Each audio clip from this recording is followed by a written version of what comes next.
चलिए आज हम स्टार्ट करने वाले हैं एक्सेल का पार्ट नंबर 4। तो चलिए सबसे पहले स्टार्ट करते हैं। विंडो के साथ आर प्रेस करेंगे, यहाँ पे खुल जाएगा।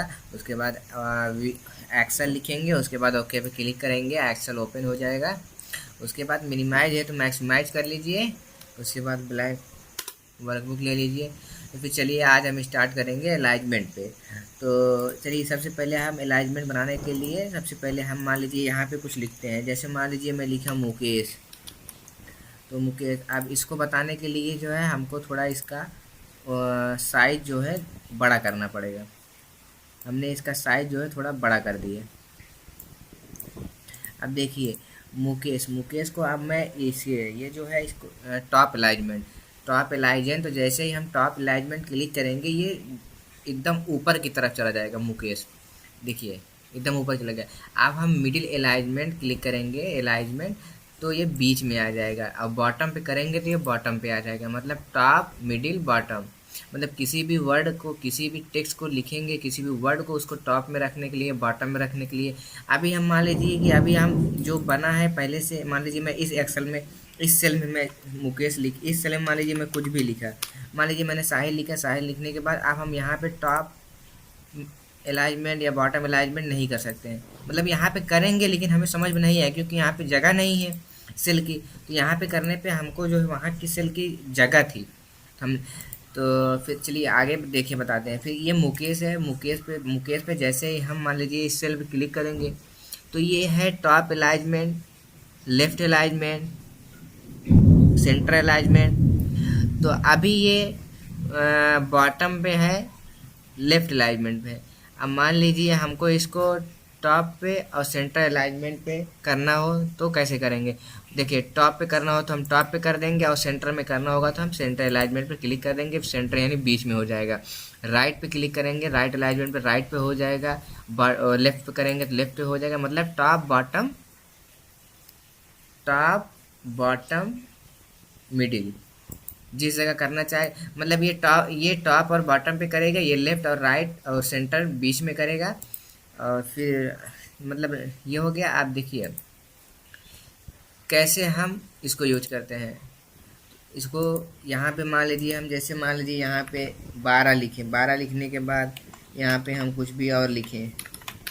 मान लीजिए हम नंबर या नाम कुछ भी ले सकते हैं। तो जैसे मान लीजिए हम नंबर ही ले लिए हैं।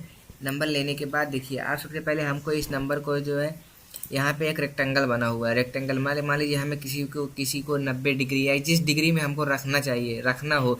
जहाँ मान लीजिए मैंने कोई वर्कशीट बनाया जो उसकी हेडिंग है, उस हेडिंग को मैं सबसे अलग रखना चाहता हूँ तो उसको अपने हिसाब से रख सकते हैं। जैसे मैं एंगल पे क्लिक करूँगा, देख लीजिए उसका एंगल ऐसे हो जाएगा। मतलब जिस टाइप का रखना चाहेंगे हम उस टाइप को, vertically, rotate, text up down, जिस तरह हम रखना चाहेंगे हम उस तरह रख सकते हैं। ये तो मान लीजिए अभी नंबर है तो नंबर में कम समझ में आ रहा है। जैसे मान लीजिए मैंने यहाँ पे लिखा साहिल, तो मैंने साहिल लिखा। यहाँ पे साहिल जैसे ही मैंने लिखा, अब यहाँ पे इसका मैं थोड़ा कलर चेंज कर देता हूँ। कलर चेंज किया। अब इसको देखिए जब मैंने कलर चेंज करी तो अब यहाँ पे देखिए, देख रहे हैं। थोड़ा इसको जूम कर देते हैं।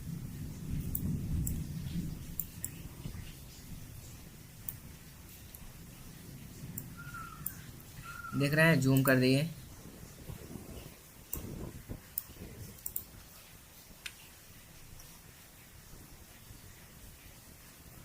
अब इसको हम जिस तरह रखना चाहते हैं उस तरह रख सकते हैं। अब मान लीजिए हमें पहले से ही मान लीजिए जैसे हमने फॉर्मेट सेल अलाइनमेंट ये है, हम इस पर जैसे ही क्लिक करेंगे यहाँ पे आप एंगल को जिस तरह आप घुमाना चाहें, जिस तरह घुमाना चाहें, जितने एंगल पे घुमाना चाहें आप, 43, 45, 50, 55, जिस तरह जितने डिग्री में आप घुमाना चाहेंगे उसका वैसे ही घूम जाएगा। अब मान लीजिए हमको रैप टेक्स्ट पे गए, इस पे गए, फॉर्मेट सेल अलाइनमेंट पे गए। फिर उसके बाद मान लीजिए हमको ये जनरल में हमको किस तरह रखना, हमें सेंटर में, हमको मतलब सेंटर यानी बीच में रखना है। बीच में रखना है बॉटम यानी बीच में रख के हमको एकदम ऊपर टॉप पे रखना है। जैसे ही हम इसको रखेंगे बीच में आ गया, एकदम ऊपर आ गया। तो हमको जिस तरह से यहाँ रखना होगा हम उस तरह से यहाँ रख सकते हैं। अब ये है इंडेंट, इंक्रीज डिक्रीज इंडेंट। जैसे मान लीजिए हमने मुकेश पे रखा, अब हमें जैसे लेफ्ट राइट अलाइनमेंट, मान लीजिए हमको मुकेश को राइट में लाना होगा तो हम डायरेक्ट राइट अलाइनमेंट क्लिक कर देंगे।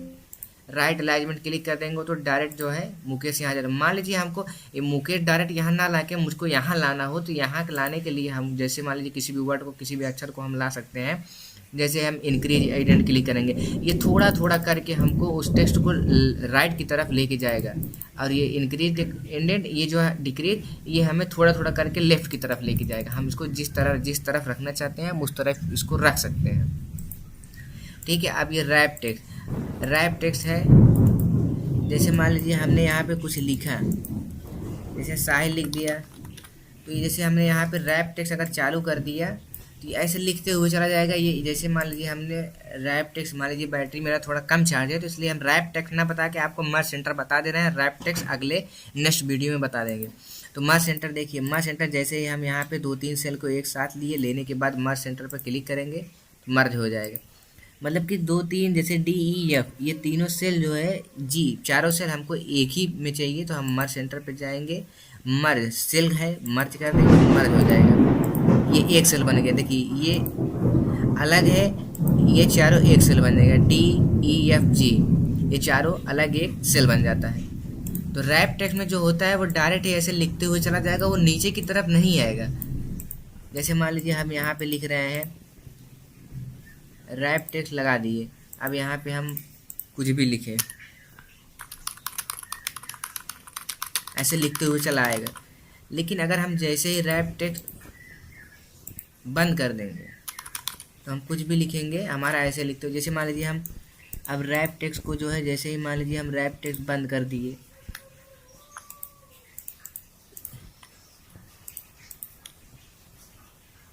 देख रहे हैं। अगर हम रैप टेक्स्ट को ओपन कर देंगे तो जैसे ही हम रैप टेक्स्ट को ओपन करेंगे वो सेल के, जिस सेल के रेंज है, रेंज के नीचे से तुरंत लिखना स्टार्ट कर देगा। अगर हम जैसे ही नहीं करेंगे, रैप टेक्स्ट यही होता है कि जैसे ही हम मान लीजिए किसी भी सेल में रख दें, रखने के बाद हमको चाहिए कुछ भी लिखना हो, तो रैप टेक्स्ट जो है लिखते हुए चला जाएगा। लेकिन जैसे ही हम यहाँ पे क्लिक करेंगे रैप टेक्स्ट ऑन करेंगे, वो जो है रेंज जितना ही उस टेक्स्ट का रेंज रहेगा उतना ही दूरी उसको आएगा बस लिखते हुए। देख रहे हैं।